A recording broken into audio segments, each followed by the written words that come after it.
Hey guys, Scripper Vacuum Collector and Fixer here, and I'm making a collection update, but this is not any ordinary collection update.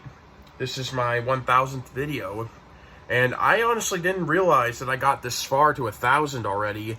My friend pointed out that I had 999 videos as of today, and I'm just, wow. So I figured my 1000th video would be a collection update. So that's what I'm going to give you.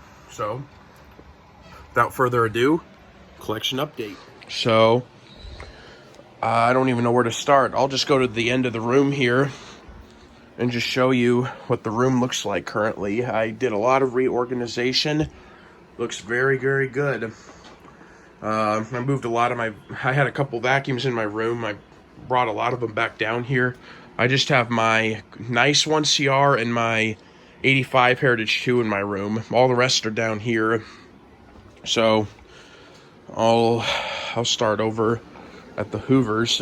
So I got this 1921 Hoover Model 105. This is my oldest electric cleaner that fully works, that's in my collection. I got this Hoover Model 725 with the earlier style handle. It's from 1929. If we go over here, got my convertibles. So right here we got my 1950, it's either 57 or 59, I can't remember. It's a Hoover Model 65. It was the very first convertible ever made. It's a pretty cool Hoover. It kind of makes a noise, but it's pretty cool though. Then next over we got the Hoover Model 33, which is from 1962-ish, 63, no, 61, something like that. It's, I like the purple on it. I still got to get that hood polished up. But yeah, it's a nice one. Then the next one would be the Hoover Model 35 from around 1963-ish. This one is in refurbished condition. It was refurbished by a Northern Ohio collector a couple years ago, and it still looks good. Then next over we got the Hoover U4173, which is from 1981. And it's a nice Hoover. It's been modified with a older style convertible metal fan with 12 blades, and it's very powerful. And then my last convertible is the last convertible ever made, so I have the first and the last. This is the Hoover Convertible RS U4597, and this one was also modified with an 11 blade fan that came out of this one. This one's from around 1991-ish, something like that. And then over here I got my Hoover Lightweight 1340 from, I want to say, the early 70s. Give or something like that. And then there is this Hoover Commercial Heavy Duty with the dust cup. Works, it's a good machine, it's just it belches a lot of dust. That's why I don't use it very much. So move over to this area here. So I got my Electroluxes, my Model 30 from 1949, and my Model 60 from 1952. And then this Electrolux Model L from, I was told this is actually from the early 70s because of the color, so I don't know. And I got this Rexair Model B from 1940, which belonged to my grandma's aunt, so it's definitely something that I'll be keeping. It's from a family member. It's been in my family for a long time, so yeah, that's really cool. And then my Electrolux Silverado Deluxe from 1983. And then we got my TriStar EXL from 1998. I got some hoses up here, by the way. Then we got my Sanitaire SC886. This one in particular is from 1995. Here's the Nobles. I can't ever remember the number, but it's a Nobles. It's like a Sanitaire, but it's private label. And then we got these two Eurekas. We got this Eureka G2 from the early 1930s, and then this one I can't remember if it's a Model 9 or if it's a standard. I don't know. But yeah, it's a old straight suction Eureka from the 20s, but it doesn't, I don't know if it works or not, because I was told it was an electrical hazard when I first got it. So let's see here. Here's my Airway Sanitizer Mark V from 1992 with the Rugmaster power nozzle. Oh, I forgot another Hoover. The Hoover Sprint from 1998. Let's see here. I'll go over here. Here's this Dirt Devil hand vac from 2015. This Dyson DC-40 from, I don't know, I'm going to guess 2012-ish. I'm not sure. Then this Hoover Legacy, which is going to go to Peter eventually. And then this Hoover 102, which will eventually go to Tristan. He bought it off of me last summer, but I haven't been able to ship it out. But hopefully this summer I will. Oh, and I have a Electrolux Renaissance down there with no hose.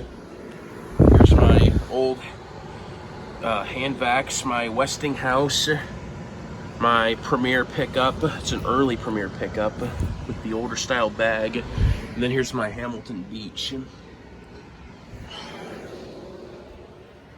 And let's see here. I got a bunch of vacuum stuff all in here. Just different things. In one of those boxes is my new in-box Royal Prince. I'm gonna have to dig it out.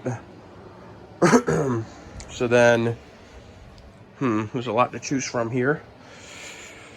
Here's this Kirby Model 513 from 1953. I'm gonna put more original parts back on it soon. That's just temporary. And then there's this mystery Kirby. I don't know what the model is. Could be anywhere from a 509 or, well, it's got a newer MTOR, 510 through 512. I'm not sure. And then I'll just go over here. We got the Kirby Model 505 from 1947, which I've brought back to its original self. All I need is a black rubber grip. Then here's my 1948 Kirby 508, which is also entirely factory. And I'm actually getting a proper grip for it tomorrow or Saturday, one of those days. So I'm very excited for that. So here's my 1950 Kirby Model 510, which I've redone and completely originalized it. Looks very good. Here's this 1954 Kirby 514, which is a completely original, entirely. It's got original cord, original everything. Nothing's been changed except I put a 4-row and a 10 blade in there. I still have the original parts to it though. Then here's my 1959 Kirby 519, which is also entirely original. And this was my first ever all original 500. And then here's my 1961 Kirby 561, which is for the most part original now. It was all tan when I got it because it was rebuilt in 2000, but I've managed to bring it back to former glory. All I need is an original cord for it, really. We'll go over here.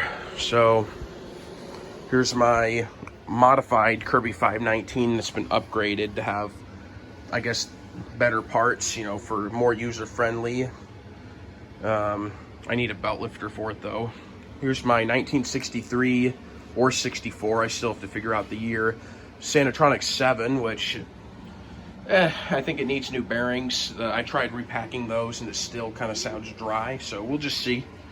So then I got this 1965 Kirby Dual Sanatronic 50, which has been plagued with problems almost the entire time I've owned it, but it's not as bad now. It's just the smell is awful. It sounds better, but it doesn't smell any better. So then we got this 1967 Kirby Dual Sanatronic 80, which is a nice machine. This is the best running Sanatronic of all the ones I have. I just need to repack those bearings because they're getting pretty dry. So then moving over, so like I said, my 1971 CR and my 1985 Heritage 2 are in my room, but I'm sure you know what those look like. So then we got this 1972 Kirby Classic 1 CR, which has a tan cord on it at the moment. somebody is interested in this tan cord, but I don't know. I've been busy, but I don't know. We'll see. And then here's this 1974 Kirby Classic Omega, which, you know, it's an Omega. It's not as nice as my 1975 Omega, though. This one was rebuilt, and it looks very, very nice. I got this bag from Adam, as well as the 508 bag. Yeah, it's still very, very shiny. So then we got this 1976 Kirby Classic 3 that my friend Tristan helped me restore and refurbish. It's very nice still. And I got the Shag Kings for both of those right here. So then here's my 1979 Tradition, which, yeah, I still need to polish it. I've owned it for 5 years almost, but that time will come eventually. But yeah, it's a nice machine. It runs great. Here's my 1984 Kirby Heritage 84. Also a nice machine, and it's due for another polish because I have polished it before. So, and then here's my 1988 Kirby Legend, which I got from Matt Jones back 5 years ago now. It's a nice one, very nice.